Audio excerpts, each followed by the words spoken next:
Yaştır ay bilen yaş ömür var.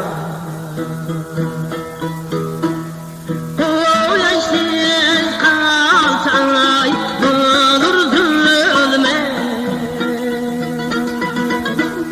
Hayatımın düştü şu ana beden.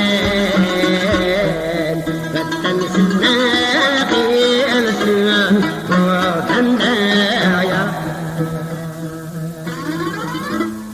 Hayatımın düştü şu ana beden.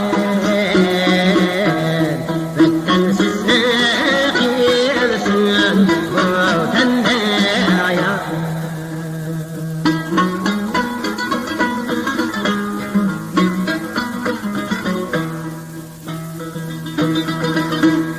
Her qancha yerde qush parvoz qilsa,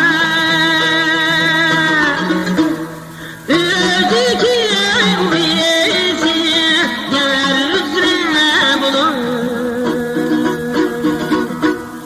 Yettinchi osmonga yasmo bishing, qutlug yana shu toprak